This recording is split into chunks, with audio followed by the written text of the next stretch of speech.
folks, welcome back to the channel. It's Chris with One.Daily, and today is Stagurday. Now, I kind of wander off the subject of Stagurday a little bit in this video, but you do get to see an amazing stag knife. In my opinion, it's really cool. I really like it. I also go into some other topics or whatnot and show some other knives of unstag material. However, it's funny, I recorded this video once and I watched it back and I was like, you know what, man, I got into all these subjects about like brands and which one's better than and it's just like, I don't know why I do that. I apologize if I do that. I share my opinions. I've got a bunch of them, you know, and that's all they are. They're just an opinion. So anyway, I re-recorded the video because it was just too opinionated and unnecessary. But enjoy this video, you guys. Let me know what you think of these knives. The video gets a little bit long, but there's some really cool knives in this video. So I don't know. Hope you enjoy it. Let me know what you think in the comments. And yeah, I hope you guys have a fantastic weekend. All right. So today's knife, or one of them, is this knife I've been carrying. It's not in my pocket right now, but when I got this slip from James Holscher at Warrior Works, I had gotten it for a copperhead, but when this slip arrived, it also arrived right at the same time as this knife, which is a GEC Northfield Unexcelled, and it was just a perfect fit in this slip by James. And yeah, they just instantly I fell in love, and these two went together so well that I hadn't been able, I kept this knife in my pocket for over a month. Haven't, you know, told anyone about it or showed it until now. It just was an instant kind of little bit of a love affair, and it really worked in this slip. But what we've got here is I bought it used. It popped up, and it's a 2010 48 pattern from GEC, in this awesome shielded stag. You know, it's a 48 8110. So 8 is this, you know, kind of Turkish clip here, one blade, and produced in 2010. And a 48 pattern is known, you know, as like a case slimline type of trapper, but this is a different frame. So it's not the same knife, but I think GEC was just referencing,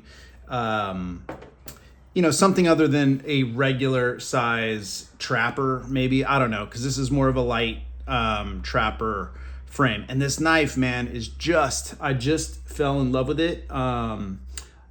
It was a user. I bought it used. And so what that does for me is sometimes I get a knife, it's new, and I can't quite, you know, break the cherry or whatever, and like,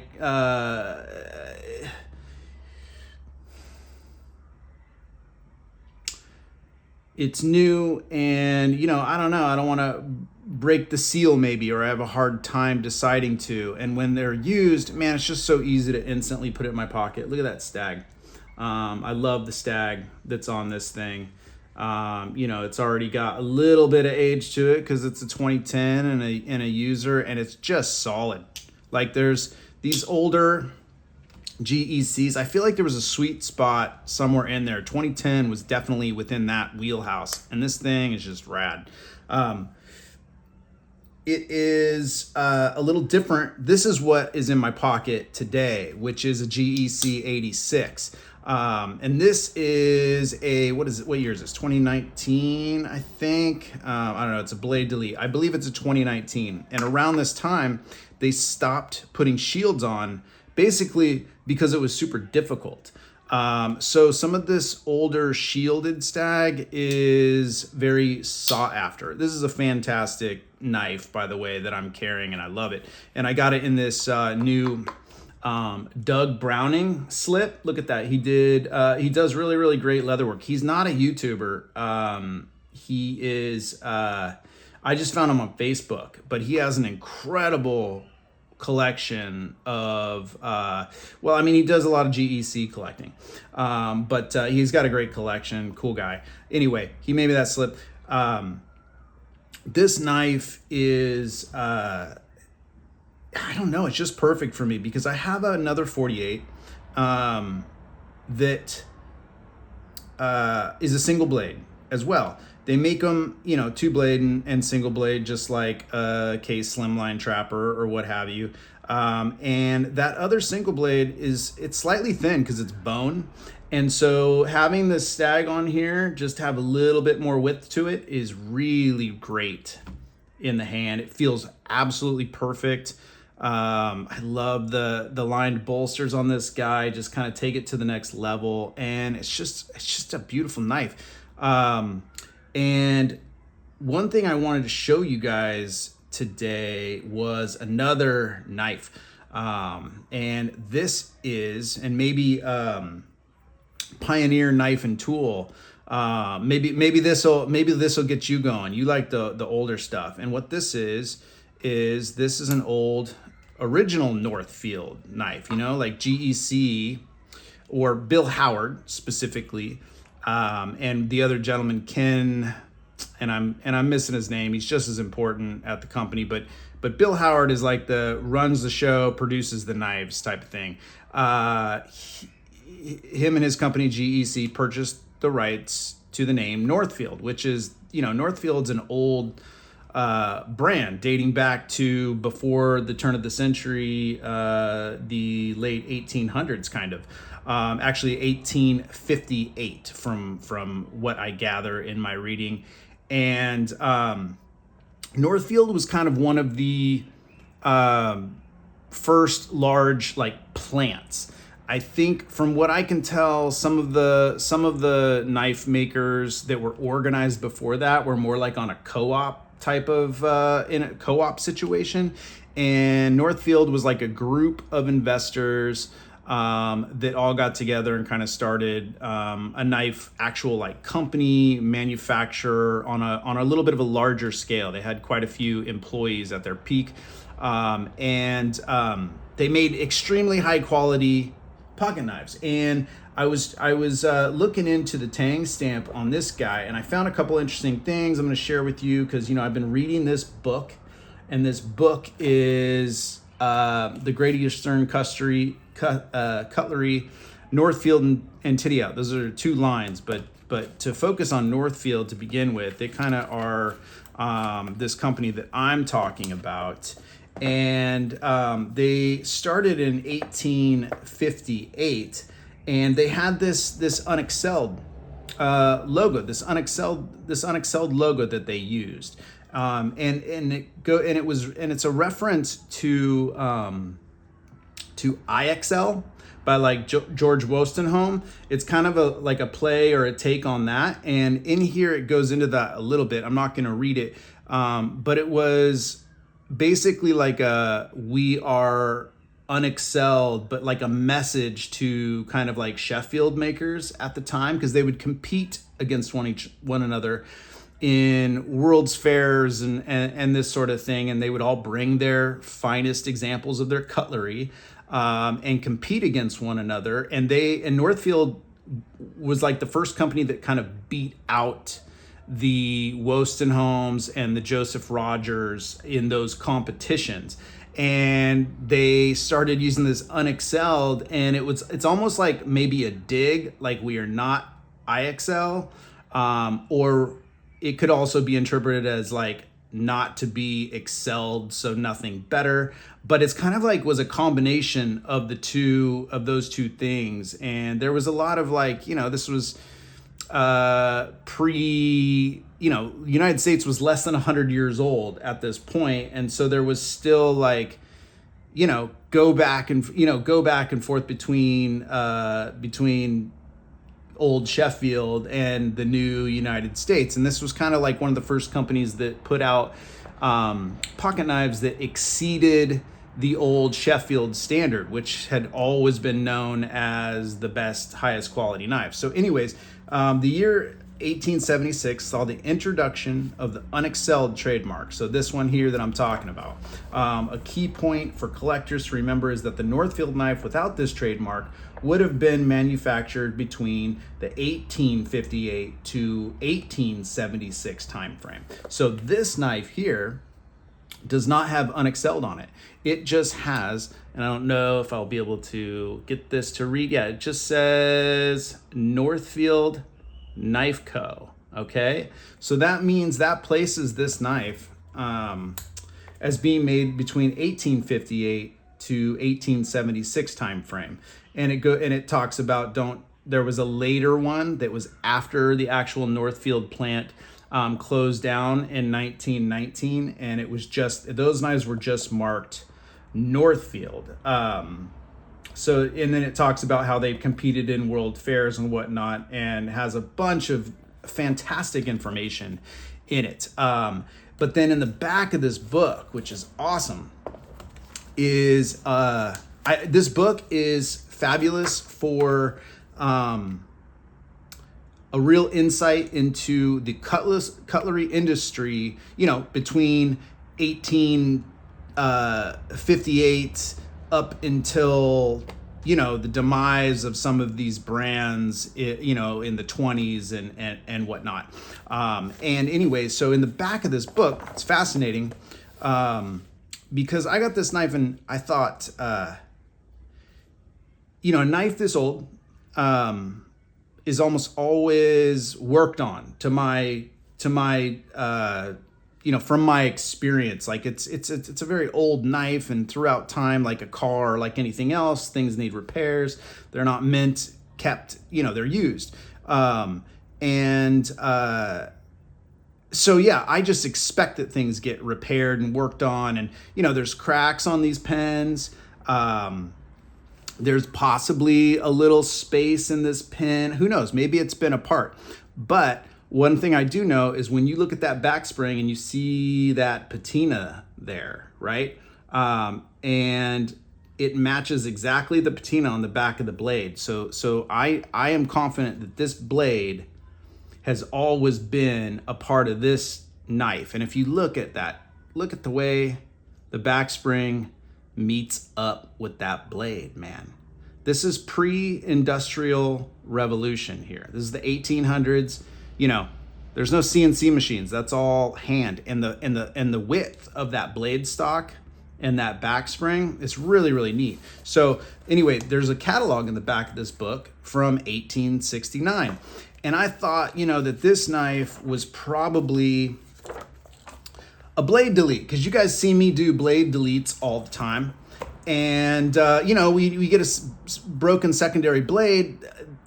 Kind of an easy fix is to just get rid of that blade and return the knife back to its original form. So I thought, that's probably what this is. Most knives back in the day had two blades, just for sake of having an extra sharp blade or two different, tools on you at all times.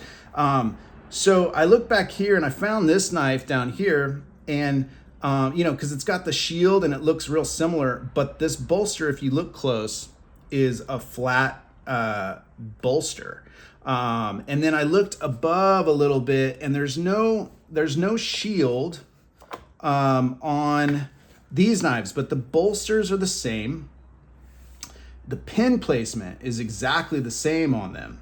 And if you look down, it says 1 and 2 blades. And right here, you've got this, this knife, for all intents and purposes, it doesn't give it an exact dimension or whatever. But it says right here, ivory handle, German silver bolster, which means nickel for those, before the First World War, it was called German silver. Okay, and then the First World War came around. Germans know they're not going to sell anything named German, so they changed it to nickel. That's my understanding. I could be wrong. Somebody correct me if I'm wrong about that. Dwayne, I have a feeling, buddy, you'll know that kind of stuff, and you can help me. So brass lined, one blade. So it's completely plausible, that this has always been a single blade knife. I mean, it looks like, there's no dings in the liners where it would have been taken apart. I mean, the only thing is there's like cracks here, but like it's also, those develop over time. And it says ivory handle. So these are, and I know that this is ivory. This is elephant ivory. You can see that texture on there, what happens. It's so beautiful. And knives were made. This was a more common knife handle back then. I think it was a fancier handle variation, like pearl and ivory and bone were all, very nice knives. But you can see here, it says this version was $4.75, but per dozen. So what is that, like, per knife? It's what is that? I can't do the math in my head. Sorry, I can't do the math right now. But yeah, I mean, very inexpensive. And I just thought that was super cool. And it places this knife, basically in the 1869 maybe, or before, or technically 1876 and before. But it turns it into, I mean, this is like, what was going on back then was things like the Civil War. This knife could have been produced during or around, who knows where it came from in that time, where it's traveled, could have been, around the Civil War, or someone owned it. And I mean, this was all, taking place in Connecticut and whatnot, not too far away from where some action was happening. But yeah, I just thought that's so cool. I look at this company GEC, and they took something like a company name, and I think they really do it for collectors, because knife collectors is kind of where the business is at these days. And I think they really try to, like this 57 that I showed, right? It's such an odd pattern. I mean, look at that. You've got a serpentine style frame with an odd set of tools that I wouldn't normally associate with this frame. Like, this frame to me wants to be like a Whittler or something like that. And it is a two back spring knife, but the main blade is not on one spring. So the main blade doesn't share the same spring, so it's not a Whittler. But it's like a fancy stock knife or fancy cattle knife is basically what I found. But it made me go back and investigate what this pattern was. And it was a real pattern used. And I have other knives that are very, very similar to this knife from that time period. But it's just really cool and it's one reason I think GEC is cool, is they like draw attention to these old patterns, and they become, for me personally, like a vehicle to investigate further some of this old stuff. And now obviously there's differences here. This is a hand forged blade. This was all done by hand. And, when you get these little tangs, I think that on some really old stuff, you see these very skinny little tangs. And I think that maybe because of hand forging, I'm not positive, but it's a trait of very old stuff. But the workmanship and the craftsmanship, the walk and talk is amazing on this knife. And like I said, it could have been repaired at some point, but regardless, extremely high quality knife, hand forged with, look at that swedge, goes all the way down the length of the blade. And it's just a beautiful knife. I feel very lucky to have something this old. I mean, this thing's 150 years old for sure. And I don't know, I just find that really incredible. Now, one thing about this company, Northfield, is that amazing cutlers and inventors came through there, and many different knife brands can be traced back to having worked at this Northfield plant. One of the founding fathers of this was Samuel Mason. He was an inventor. He had several different inventions. One of might have been like a jigging machine. I could be wrong on that, but I know he invented a, if you've ever seen the iron handle boy's knife, he invented that. Like, in every different manufacturer, like, he has the patent for it, and tons of different manufacturers make an iron handled boy's knife. And it looks like, it looks like fake stag, but it's all made out of iron. Anyway, he invented that. He was a Sheffield cutler who came over.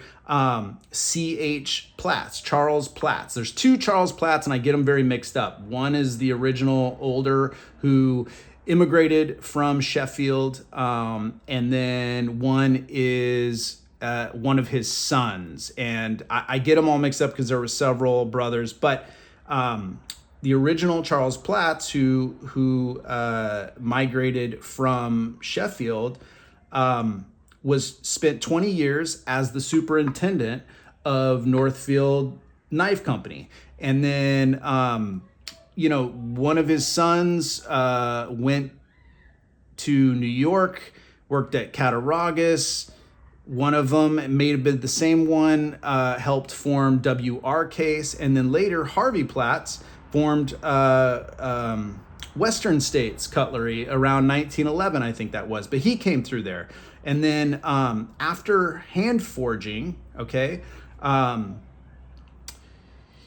there was drop forging, and I think it was Spencer, a gentleman named Spencer, who invented drop forging, and he came from Northfield, and then he formed, I believe he was part of Herbert Spencer and Bartlett later on. And I also believe it may have been Samuel Mason who invented the idea of contract knives, where I could be wrong that it was Samuel Mason, but I think when he went to Mason and Benz, which he left Northfield and then formed a company with this guy Benz, and it was Mason and Benz. I believe that he invented at that point, or patented, the idea of contract knives, so that these producers with the different companies could, if they were out of stock or unable to fulfill something in a certain region, they could call on another manufacturer who was ready, had the material to just, make their knife for them, and then both companies benefited. And that's sort of the way, I guess, that it worked back then. But really, really neat how all of this stuff ties in. And I think that's one thing about GEC that's super cool, is that they are, they're a collector knife. They're made for collectors. This idea of, let's make a knife geared towards people who care about pocket knives, as opposed to just a tool. Okay, and this idea, I believe, started to come up in maybe the late 70s. Case implemented certain things that were, like the dot system and that sort. They were aware that people were collecting. This started, from what I gather, in the late 60s. But by the 80s, late 70s and early 80s and into the 80s, Bill Howard, the owner of GEC, one of the owners of GEC, worked at Queen Cutlery, and I went over this a little bit in another video, but he worked there for 25 years. And then he was responsible for the heavily collectible Black Box series by Winchester. They also produced the Shatton Morgan, collector's line. And then famously the Case Classics line, which all of those three knives were produced by Queen, with Bill Howard teaching the people who worked on the floor how to produce a knife a little bit higher quality, maybe closer to what was being produced, back in the day. And because people wanted better pocket knives. Pocket knives had taken a dip through the 70s and 80s in their quality because money became the target of all business interest, as opposed to just like making something extremely fine and getting business because their product was just so good. So anyways, GEC is the latest in that kind of progression to try and make something that a collector would want to collect because it's just very well done. Now, after drop forging, they began to stamp blades, and GEC blades are stamped. They're stamped out of carbon steel. So there's many parts of this that are not obviously done the same way, but there are steps involved in making this knife. There are more steps involved in making this knife than many modern companies and manufacturers are doing, and I appreciate that. I appreciate that, and I appreciate the attention to some of these old patterns, because they just make knife collecting a little bit more fun for me. And so anyway, just want to jump on here and give a little rant. I know that we kind of got off of the Stagurday topic here, but we've got some stag, right? We've got some stag to show. Here's a few pieces here, and then a very old, amazing relic that I just think this is so cool to kind of have the the connection between the modern company and the original, the origins of that same company. So guys, tell me what you think. Sorry, it's a long video, and I love the gab, so I apologize. Hopefully there was something here that interested you a little bit, and have a great weekend. All right.